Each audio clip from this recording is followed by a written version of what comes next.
Sikwazi ukuhlukanisa i-local church nezinye indawo la sihlanganyela khona la kuma-movements lawa khona khona abathandekayo kwazi ukuhlukanisa ibandla lokhali namabandla these movements yabona lapha ama-movement kuyenzeka futhi bakuphuthume bakunikeze itayiki kanti la uma ufika sithi sule iy'tulo lezi susidazi kanti lapho usungumprofethi lapha kwe-movement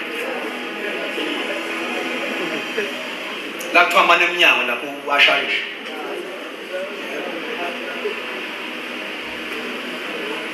uma uzophumelela you honor and respect the local church ngeke uphathe ungazange uphathwe ngeke ulide ungazange ulidwe ngoba umuntu uhola ngendlela aholwa ngayo uma ungazange ulidwe unayo iphethini yokuthi awuthulide because awulidwanga uthi uPaul uTimothy izinto ezizwe kimi Timothy hayi izwe uNkulunkulu oyizwe kimi phakathi kofakazi oyizwe kimi not kuNkulunkulu thatha zona ke hayi ezinye uyidlulisele kwabanye nabo abathembekile njengawe abazoba namandla ukuyithatha bayidlulise kwabanye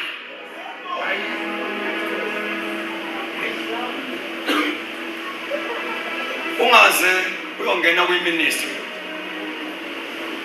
alibonke igama lenkosi ungayazi submission ungakwazi ukukhonza hey yazi lento engikhulumayo noma ungayihlala ayive inzima lento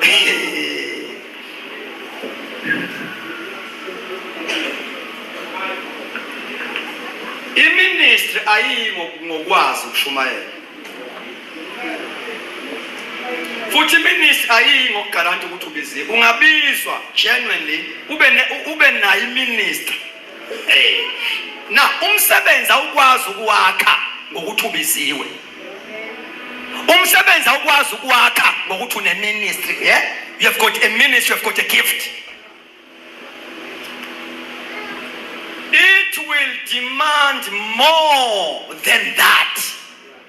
Alibonga igama lenkosi. Wondliwa na wahlaliswa phansi. Kuyezwakala abathandekayo.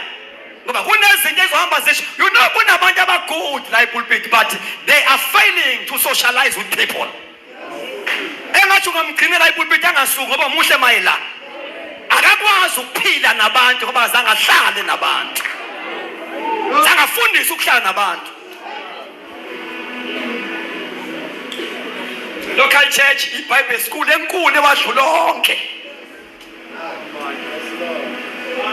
Kuna bangakangizwa ngosiyamazi bazomzwana. Hey, uma umsebenzi uqala after Pentecost in first century there were no theological seminars. There were no Bible school. I-local church ikwenza konke. Ibikwazi ukuproduce umuntu ovuthiweyo. Ovuthwe ezibhalweni, wavuthwa kwi-character, wavuthwa kwi-gift. Ke umsebenzi mawukhula ku-chapter 6 book of Acts. As ibandla likhula, i-addition yenzeka now and again, ne-multiplication. Yabantu bengena besindiswa, baba khona isiphithiphithi. Alibonga igama lenkosi. Kwaba nesidingo sokuthi kukhethwe ke manje abantu abazokwenza i-administration yebandla, diacons. Now, bathi abapostoli, no, akukho right ukuba singene ematafuleni. Sesinikhiphe kwanele, kukhona abantu phakathi wenu, bakhethani bona. Now, kuthiwa khethani phakathi wenu amadoda number 1 agcwele umoya. 2 full of faith. 3 full of wisdom. 4 good reputation. Abantu ukuthi ama qualifications abantu abazoshumayela cha abantu nje abazoseva makuhlangene kanje. Kuthiwa bagcwala umoya. Ngokwebhayibheli ku wrong nokuba uAsha ungagcwala umoya. Wrong ukuseva nokuphekela ibandla nje kanti awunayo i-good reputation. You don't have the Pentecostal experience, a baptism baptism of the Holy Spirit. Glory to Jesus. Now, akona ama-qualifications lawa, akuyona i-criteria yabantu ekubezophuma abanikwe izintende bawushumayela. Abantu abazoseva i-administration yenkonzo. Awuna-right nokubala imali yethu. Ungacholi umoya.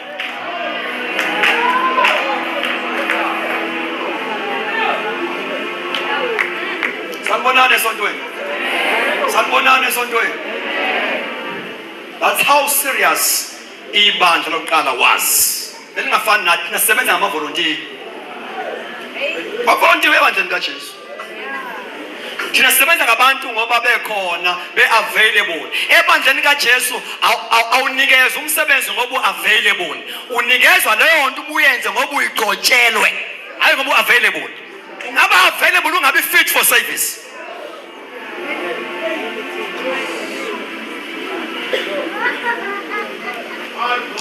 Bakhona abazana abangaba-available ukuthi sifuna ukwakhe i-worship team. I-worship team yama-volunteer. They don't have what it takes. There's an example. They don't have what it. Akusanye ebandleni likaJesu ngoba akashuphekile uJesu. Ithina sisho esishuphekisa akashuphekile uJesu.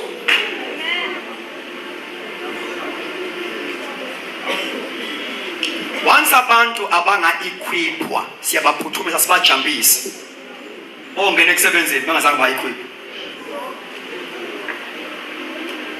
Sanibonani bazalwane.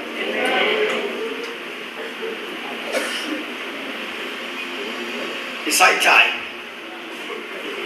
Amen. It's high time ukuthi ibandla libuyele endaweni yalo. Yazi ukuthi mina abathandekayo